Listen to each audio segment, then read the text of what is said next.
안녕하세요. 역사 속 그날 그 이야기 속으로 들어가겠습니다.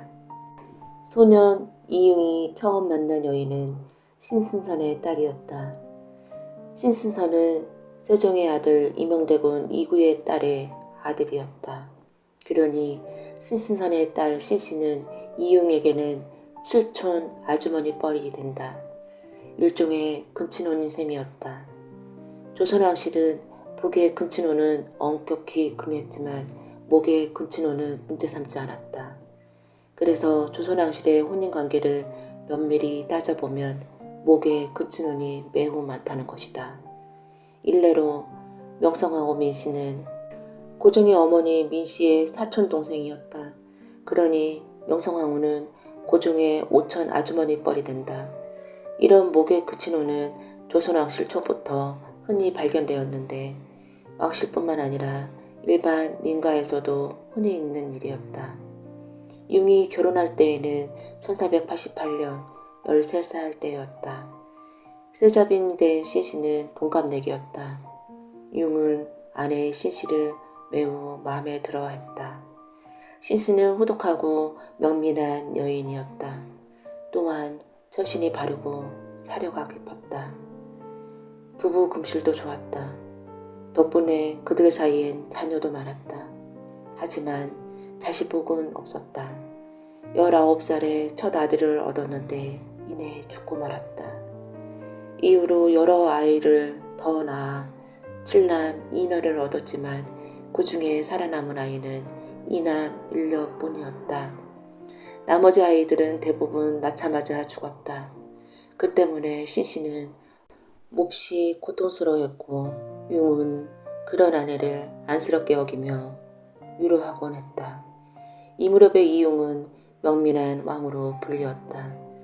정사처리도 원만하고 개혁적인 정책도 적극적으로 추진하여 조정의 호평을 듣고 있었다.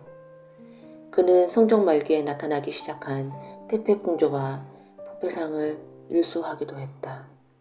그래서 등극 6개월 후에는 전국 모든 도에 암행어사를 발견하여 민간의 동정을 살피고 관료의 기강을 바로잡았다. 또한 인재를 확충하기 위하여 별시문과를 실시하여 33인을 급제시키고 변경지방의 여진족 침입이 계속되자 기화한 여진에게 그들을 회유하기 위해 변방지방의 안정을 꾀하기로 했다. 이때는 폭군에게서 흔히 보이는 폭력성의 전조증상도 보이지 않았다. 왕비 신씨와의 관계도 매우 돈독하였다. 다른 여인에게 눈길도 주지 않았고 콧궁도 많이 두지 않았다. 첫사랑 신씨와 행복한 결혼생활은 계속해서 이어가고 있었던 셈이었다. 그런데 그런 연산이 색광으로 변해가기 시작한 것은 당대의 뛰어난 기생이었던 장록수를 만난 뒤부터였다. 실록의 장록수가 처음 등장한 것은 1502년이었다. 1502년 당시 장록수는 이미 후궁이 된 상태였고 사람들이 그녀에게 줄을 대기 위해 뇌물이 오가곤 했다. 따라서 연산군과 장록수의 만남은 아마 보어사화 이후 왕권이 한층 강화된 시점에 1500년 초쯤으로 판단된다. 장록수는 원래 집안이 몹시 공군하여 몸을 팔아 생활하던 여자였다. 그런 탓에 여러 남자와 살았다. 그러던 중 제한대군의 간호와 결혼하였다. 그 이후 그녀는 아들 하나를 낳았고 그런 상황에서 춤과 노래를 배워 기생이 되었다. 그녀의 노래와 춤 실력은 탁월했다. 특히 노래를 아주 잘하며 입술을 움직이지 않고도 맑고 고운 목소리를 낼 정도였다. 거기다 나이에 비해 매우 앳된 얼굴이었다. 나이가 30살이 되었는데 얼굴은 16살 소녀 같았다. 인물은 그다지 출중하지 않았으나 노래와 춤에 능했고 얼굴이 매우 앳되어 보인다는 소문을 듣고 연산군이 그녀를 불렀다. 연산군은 첫눈에 그녀에게 반했고 즉시 궁으로 들여 예첩으로 삼았다. 이후 그녀는 연산군의 아이를 낳고 수건의 첩지를 받았으며 계속 벼슬이 올라 수경에 이르렀다. 그녀는 일반 후궁들처럼 연산군을 대하지 않았는데 특이하게도 연산군은 그녀의 그런 면에 매료되었다. 실록에서는 연산군에 대한 그녀의 태도를 왕을 조롱하기를 마치 어린아이 다루듯 하고 왕에게 욕하기를 마치 노예에게 하듯 했다고 쓰여져 있다. 그런데 연산군은 아무리 화가 나는 일이 있어도 녹수만을 보면 기뻐하였다고 했다. 실록은 또 장록수에 대해서 얼굴은 중인 정도 넘지 못하였으나 남모르는 교사와 요사스러운 아양은 견줄 사람이 없었다고 쓰고 있다. 어찌됐든 연산군은 장록수의 말이라면 어떤 것이든 들어줬고 장록수와 함께하는 일이라면 무엇이든 즐거워했다. 그야말로 장록수는 연산군의 눈과 마음을 완전히 사로잡은 판무파탈 그 자체였다. 그런 까닭에 장록수에게 줄을 대는 사람이 많았다. 제한대군의 장인 김수말도 그 중 하나였다. 그는 장록수에게 뇌물을 써서 벼슬을 얻었다. 또 연산군은 장록수의 형부 김효선에게도 벼슬을 내렸고 내수사 종이었던 언니 장복수를 면천시키기도 했다. 이렇듯 연산군의 총애를 받던 장록수의 권세는 하늘을 찔렀다. 장록수는 고란에 살고 있었지만 콩골 바깥에 대골 같은 집을 지었다. 그래서 장록수의 집 하인들조차도 웬만한 양반을 눈을 깔고 보기 일쑤였다. 심지어 중추부 동지사 이병전이란 사람은 장록수의 하인에게 큰 모욕을 당했는데도 아무 말도 못하고 되려 뇌물을 바치고서 잘못을 빌어야 했다. 기생 옥지화 사건은 당시 장록수의 권세가 얼마나 대단했는지 단적으로 보여준다. 이 사건은 그저 옥지화라는 기생이 실수로 장록수 치마를 밟은 것에 불과한 일이었다. 그런데 연산군은 제11년 11월 7일 승정원에 이런 명령을 내렸다. 운평 옥지화가 수경 치마를 밟았으니 이는 만사 불경에 해당하므로 무거운 벌을 주고자 하니 승지 강호는 미리청에 데려가 형신하라. 또 이 뜻으로 의성부 6조 한성부 대간하게 수의하라. 그런데 연산군의 명을 접한 조선대신들의 태도가 더 과간이었다. 그들은 연산군의 말을 동조하며 이런 말을 올렸다. 옥지화의 죄는 지극히 만홀하오니 위의 분부가 지당합니다. 명하여 참하소서. 결국 옥지화는 차명을 받고 목이 달아났다. 성스러운 장록수의 치마를 밟은 불경죄는 대역죄의 취급을 받은 것이었다. 이런 측면에서 보자면 연산군에게 있어서 장록수는 아무도 번제할 수 없는 성자나 다름없었다.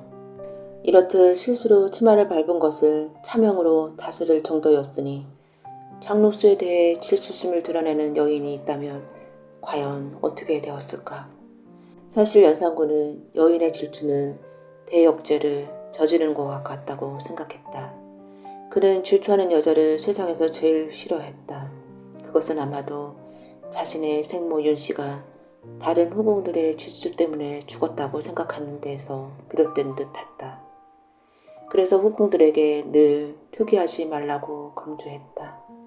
그러나 여인들의 마음은 어디 그런가? 사랑하는 이에게 더 사랑받고 싶어하는 게 인지상정이 아닌가?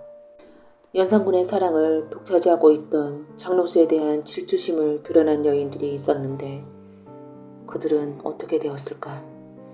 장록수에게 질투심을 드러낸 두 여인이 있었다. 그들은 최전향과 수금비였다. 전향과 수금비는 원래 연산군이 총애했던 여인들이었다.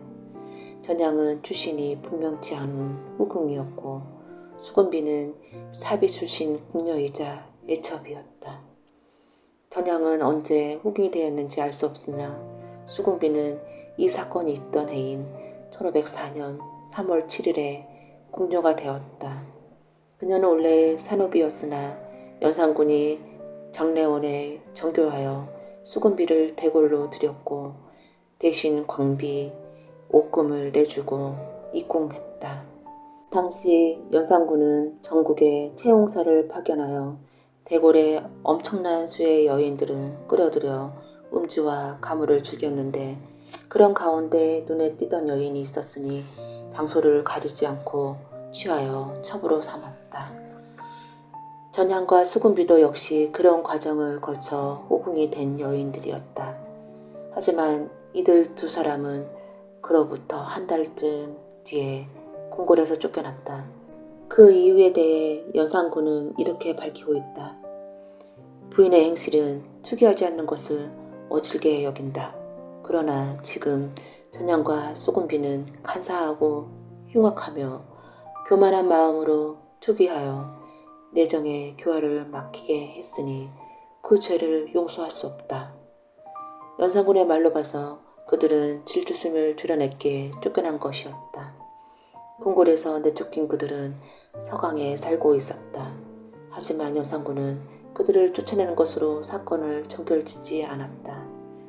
그 사람들에게 모두 장 80대를 때렸고, 전향은 간계에, 수군비는 온성에 유배 보냈다. 연산군이 한때 총애했던 후궁을 삼았던 그들은 유배 보낸 것은 모두 장록수 때문이었다. 장록수에 대한 다른 후궁들의 질투가 심해지자 연산군은 질투를 금기로 삼고 만약 질투하다 발각되면 큰 벌을 내리겠다고 공포했다. 전향과 수군비는 그 본보기로 걸린 격이었다. 연산군의 눈밖에 난 전향과 수군비는 재산을 모두 뺏기고 유배지로 떠났다. 하지만 사건은 그것으로 끝나지 않았다. 그들은 유배지에 떠난 뒤에 그해 6월 8일 연산군은 소격사의 종 도하를 비롯하여 전향과 수군비 일족을 모두 잡아들이라고 명하였다. 이유인즉 간밤에 도성의 어느 담벼락에 임명서가 나붙었는데 그 내용이 연산군을 비롯하여 장록수를 저주하는 것이었다. 연산군은 이것을 전향과 수군비 일족 짓이라고 생각하고 그들을 잡아들인 것이었다.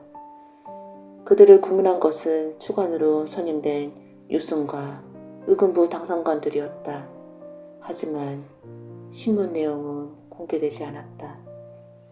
궁궐 내부의 비밀스러운 일이라 하여 사관조차 고문장에 가지 못하였고, 그 때문에 임명서의 구체적인 내용은 기록되지 않았다. 두 여자의 일족 60여 명은 모두 고문했지만 아무도 죄를 인정하지 않았다. 그러자 연산군은 그들의 이웃집 여인 40명을 더 잡아들이라고 명하였다. 심한 고문을 가하여 두 여자의 족친과 이웃들을 자고쳤지만 역시 임명서를 붙였다고 자복하는 사람은 없었다. 그러자 연산군은 전향과 수군비의 부모와 형제에겐 장 100대를 치고 사촌들에게는 장 80대를 치게 했다. 이어 전향과 수군비의 사진을 찍고 머리를 뽑아 사람들이 볼 수 있도록 전시하게 했다. 이후 두 사람의 머리는 외딴섬에 묻혔는데 그곳에 그들의 제명에 돌로 새겨 세우게 했다.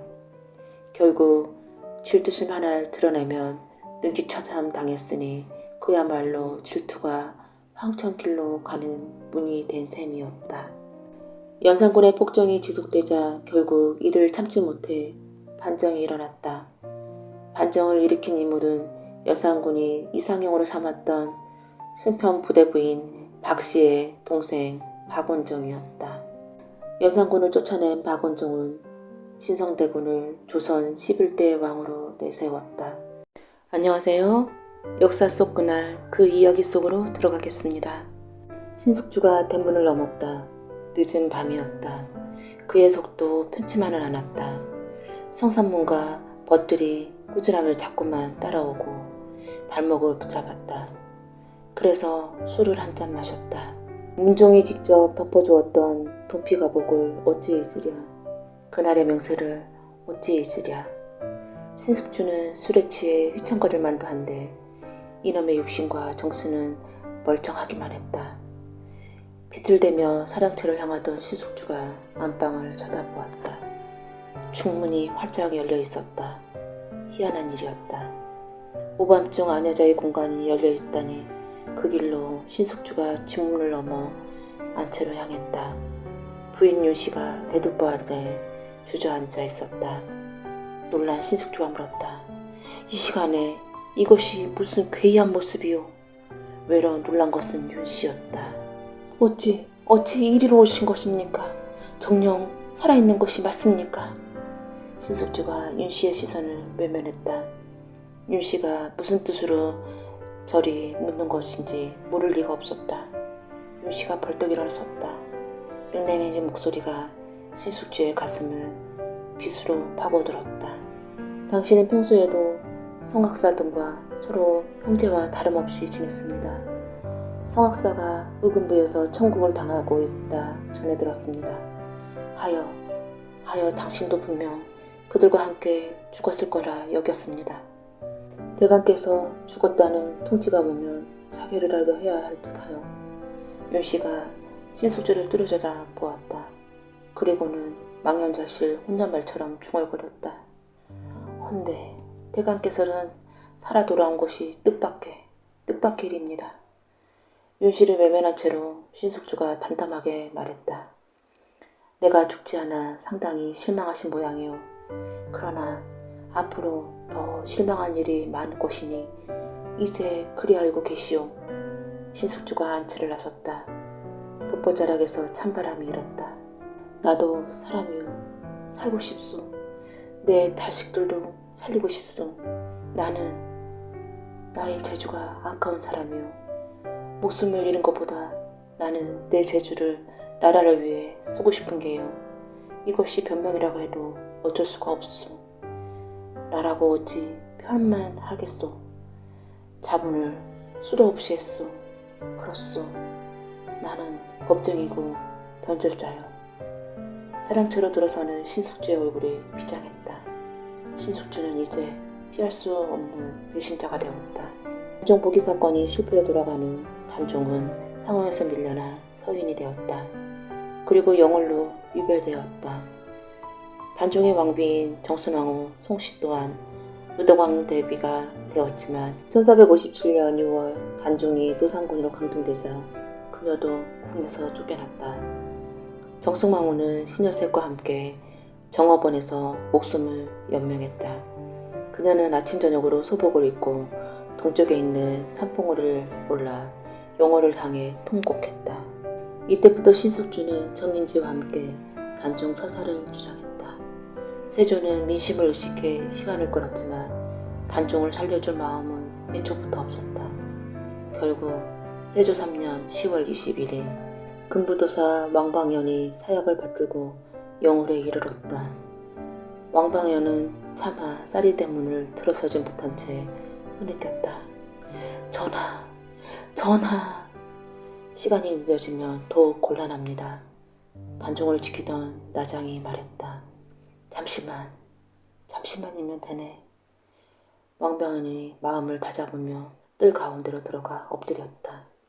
차마 아뢰지 못하는 왕방연의 슬픈 한숨만이 간헐적으로 밤을 흔들었다. 그때 단종이 방문을 열고 마루로 나섰다. 그는 이미 익석함과 곤룡표를 갖춘 모습이었다. 단종이 말했다. 말투가 모든 것을 내려놓는 듯 착잡했다. 먼 길을 오시느라 고생하였다. 왕방연이 단종을 용월로 유배될 당시 단종을 호송한 이였다. 왕방연의 머리가 땅을 찍으며 울음을 터뜨릴까 입술을 깨물었다. 17세의 어린 단종이 그를 달랬다. 괜찮다. 사약은 필요 없다. 내 스스로 먼 길을 갈 것이야. 스스로 그 길을 택할 것이야. 그래야 지금의 임금께서도 한때 나의 숙부였던 그분께서도 할 말이 있겠지. 죄인이 사약이 아니라 스스로 자결했다고 말이야. 단종이 다시금 방으로 사라졌다. 그 뒤를 통인 하나가 뒤따랐다. 단종은 크나큰 활대를 등들고 과부자를 들었다. 단종의 양반다리 사이에 활시유가 지나갔다. 이 화살이 시위에 꽂고 쪽문 밖으로 나가거라. 내 명이 떨어지면 너는 그 시위에 놓아야 할 것이야. 이제 때가 왔느니라. 그간 고마웠다. 전하, 전하. 단종을 모시던 통인이 목 놓아 울었다. 통인은 시위에 화살을 걸며 서서히 뒤로 물러나 쪽문 밖으로 나섰다. 단종이 수술을 위로하기 위해 혼잣말을 해댔다.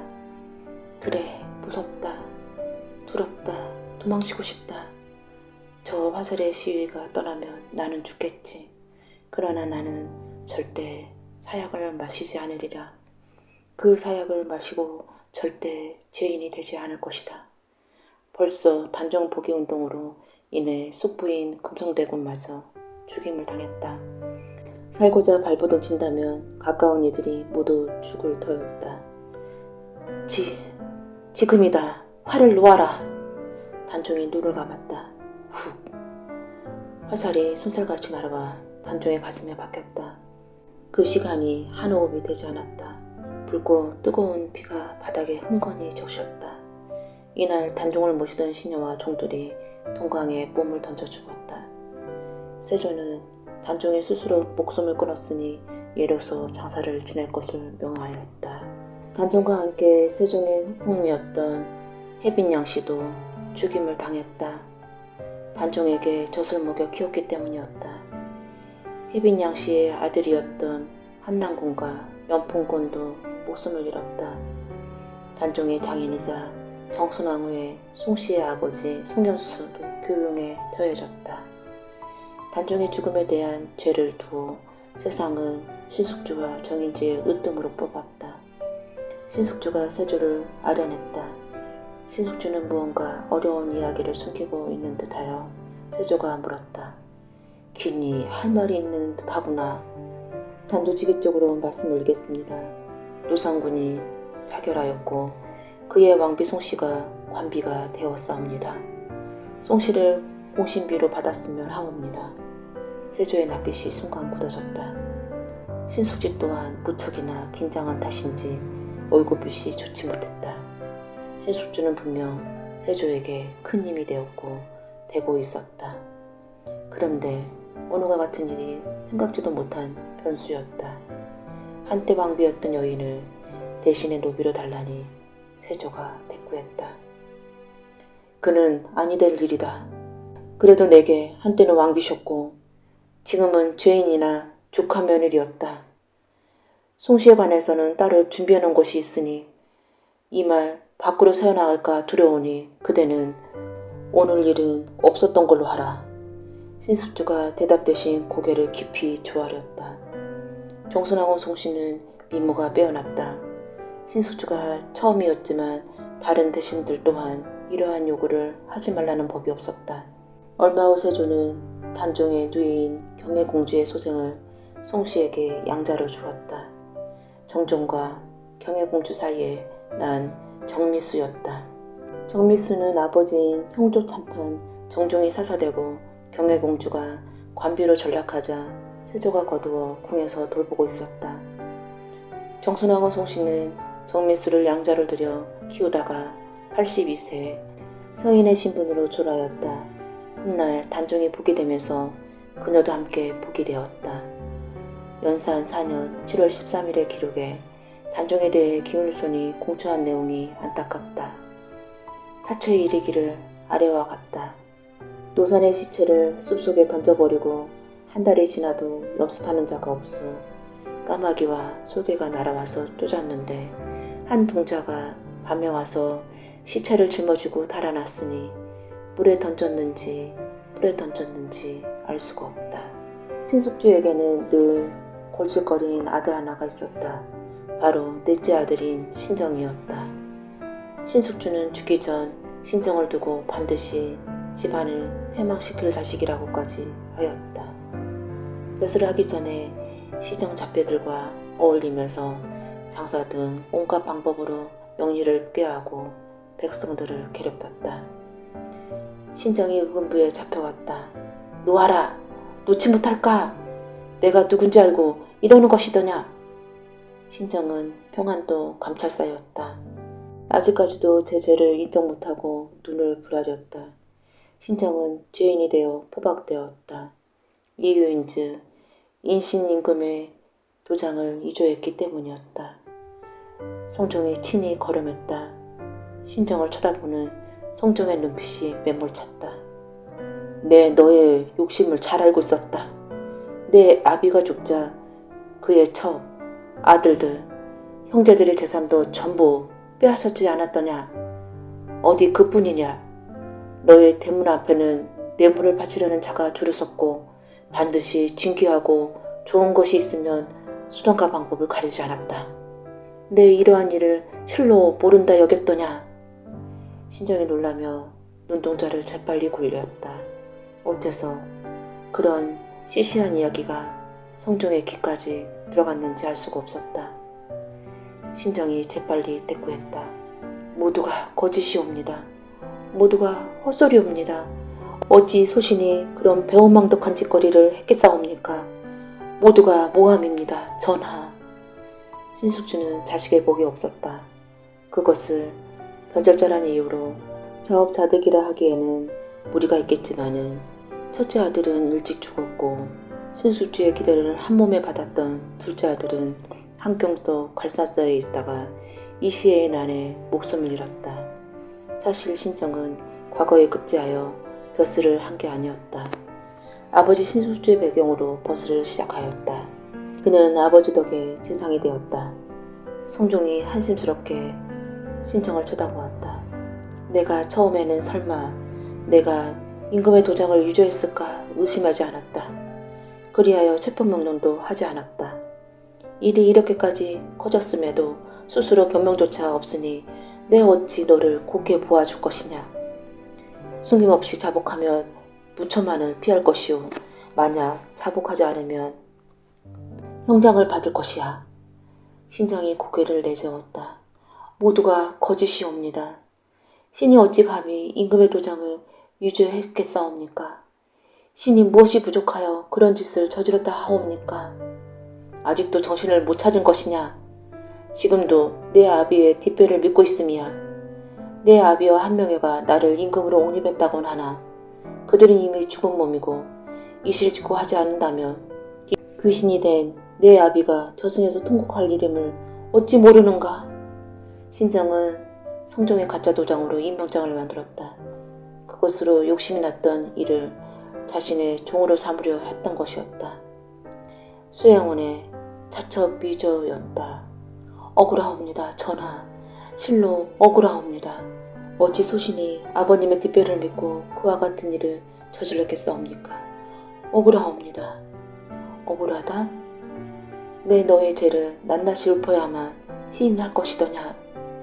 내 놈의 대책을 운운하는 과거에서 답안지를 베껴 쓴 것을 세조께서는 그놈의 신숙주의 아들임을 아시고 눈감아 주셨느니라.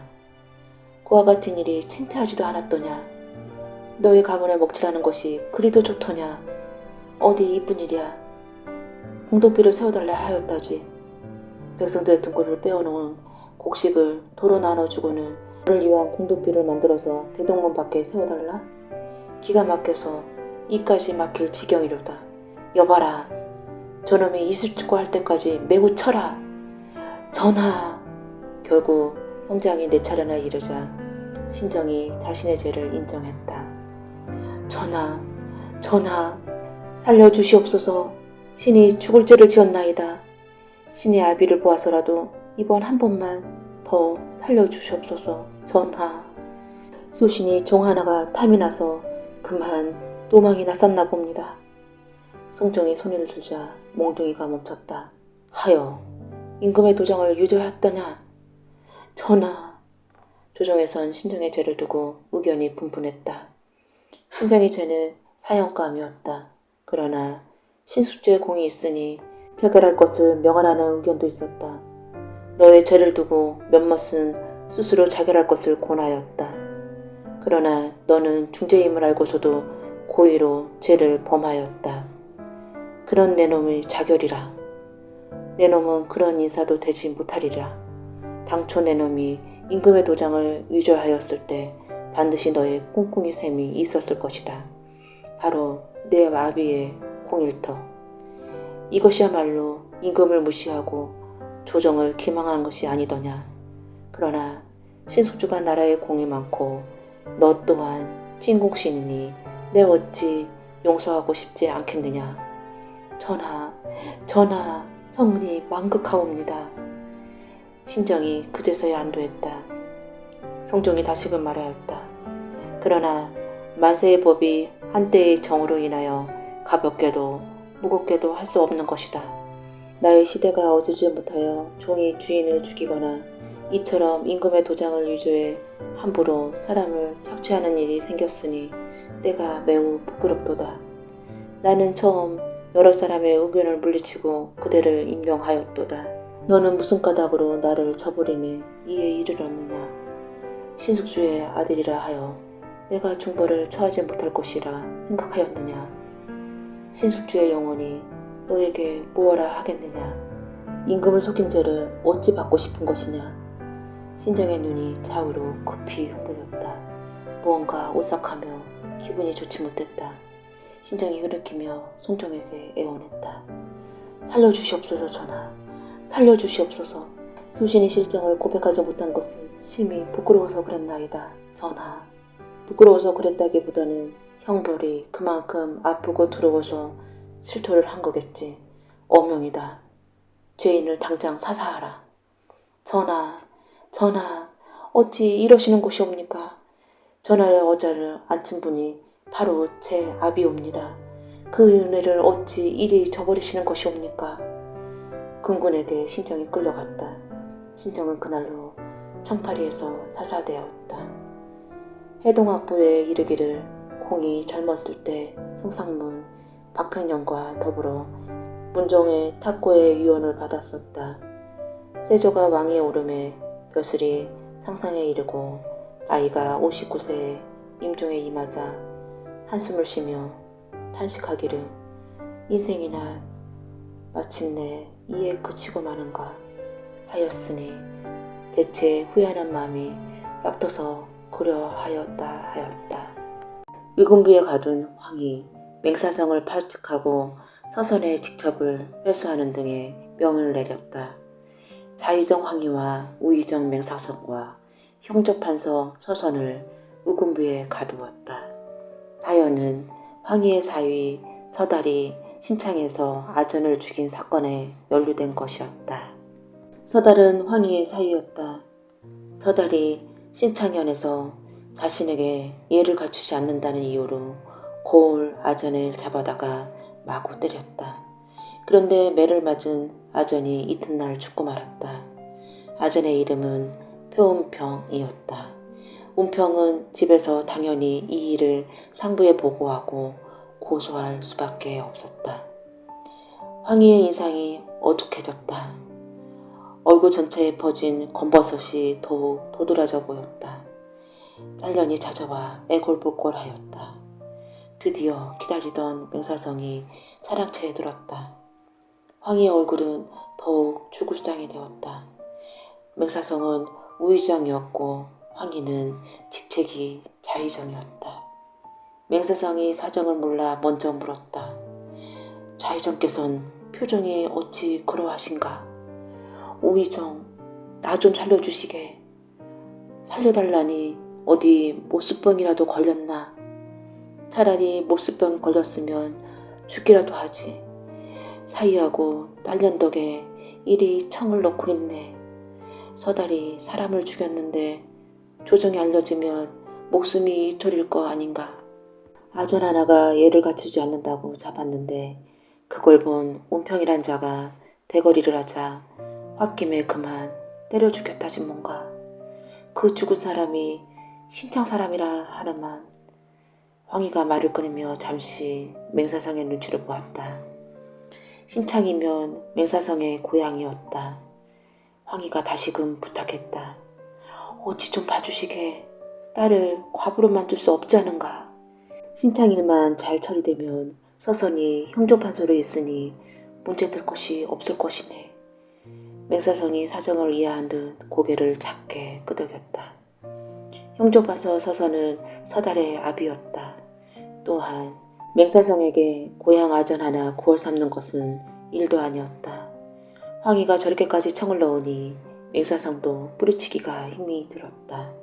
아름아름 운평 집안에 대해 알아보니 때마침 운평 형인 복만이 한양에 와 있었다. 당연히 복만은 뇌물을 덥석 받아먹고 재수씨에게 달려갔다.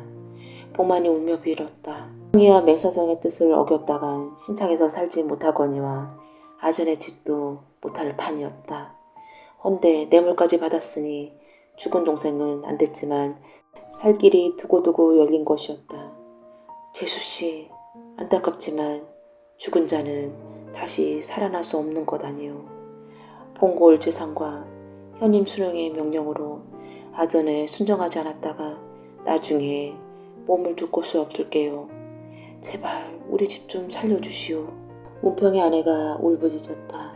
아주버님, 사람이 죽었습니다. 어찌 생명을 저리도 하찮게 여긴답니까? 저는 살 수가 없습니다. 억울해서 살 수가 없어요. 매를 맞아 죽었습니다. 이 엄동선안에 매를 맞아 죽었다고요. 아주버님 동생이요. 복만은 싹싹 빌었다. 죽은 것은 억울하지만 대신 그놈의 목숨값으로 돈을 벌어주고 갔으니 재수씨, 앞으로 조카남들하고 살아야지 않겠소. 여자 혼자 몸으로 어찌 산단 말이오. 어찌 재수씨 억울한 심정을 내 모르겠소. 허나 큰아버지 나마저 아전에서 쫓겨나면 참말 큰일이 아니고 무엇이겠소.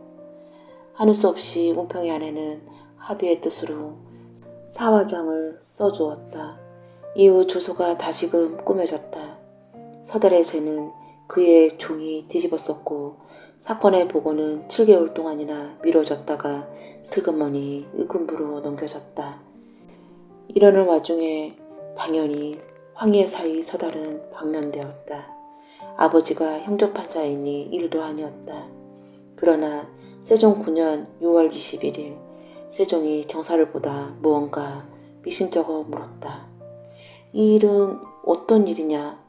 어찌하여 7개월이나 지난 지금 보고서가 올라온 것이냐? 어찌 한낱 종놈이 아전을 때려 죽였단 말이냐? 형조판서 서선이 대답하지 못하고 딴처해야 하자 세종이 다시 물었다. 이 종놈의 주인이 누구더냐? 누구냐고 물었다. 이에 황희가 황급히 나서서 아뢰었다. 이미 종놈과 아전 사이에 합의를 본 일인 줄 아옵니다. 하여 장계가 이제야 올라온 듯 하옵니다. 종놈이 아전과 합의를 한다? 허면 주인이 나섰단 소리가 아닌가. 종놈을 살리기 위해 주인이 직접 나섰다. 참 귀하고 옳은 일이 아닌가. 이가 누구인가. 황희가 바닥에 엎드렸다. 서선도 바닥에 엎드리며 마지못해 입을 열었다. 맹사선 또한 질끈 눈을 감고 말았다. 소신의 아들입니다. 자의정의 사이우입니다. 상전이 종놈을 살렸다. 거금을 들여서 혼대 어째서 너희는 지금 엎드려 흐느끼는 것이냐? 무엇이냐?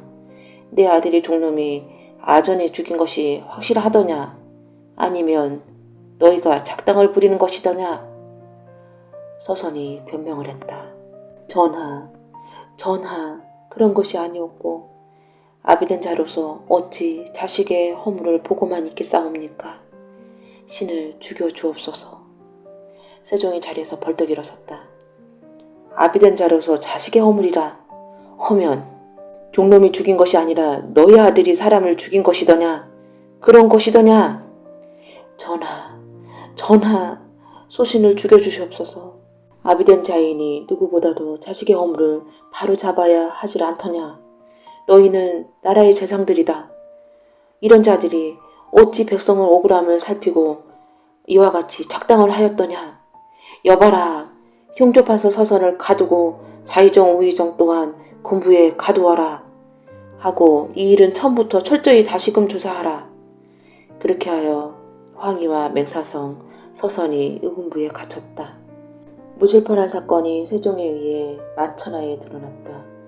국문을 연결과 일이 쉬쉬하기 위해 황희와 맹사성, 서선은 신찬영감, 곽규에게 서선을 보냈으며 사건을 조사한 감사, 온수영감, 직산영감, 목천영감, 대흥영감 등의 일을 감당한 이들이 한둘이 아니었다. 황희와 맹사성은 파직되었다. 황희의 사이인 서달은 그 형벌이 교형에 해당되었는데 세종은 그가 외아들이라는 것을 감안하여 장 100대의 귀양을 보내고 재물을 바치게 함으로써 대신하였다. 실록에는 황희를 두고 아래와 같이 기록을 남겼다. 청년결벽한 지조가 모자라서 정권을 오랫동안 잡고 있었으며 잠못 총럼하지 못하다 비난도 있었다. 황희의 아들 황중생은 절도에 대해 공문하였다. 처음 영의정 황희가 내섬씨 여종을 첩으로 삼아 아들을 낳았는데 황중생이라 하였다. 황중생은 내섬씨 여종과 황희의 사이에서 태어난 아들이었다. 중생이 하는 일이 세자의 수친시로 일종의 신분꾼이었다. 세자의 시중드는 일을 맡아보았다. 그런데 중생에게는 황희조차도 모르는 나쁜 버릇이 있었다. 바로 도벽이었다. 세자의 거처인 동궁에서 금잔이 없어진 일을 해결하기도 전에 지난번에는 광평대군의 금띠가 없어져 한바탕 소란이 일었다. 범인은 끝내 잡지 못했다. 동궁 내간의 근심이 커져만 갔다. 계속 범인을 잡지 못했다간 동궁을 지키는 모든 이들이 큰 화를 당할 터였다. 귀한 물품들이 자꾸만 없어지다 보면 궁인이나 내관들이나 문초를 겪을 수밖에 없었다. 사실 뇌관은 지피는 곳이 있었다.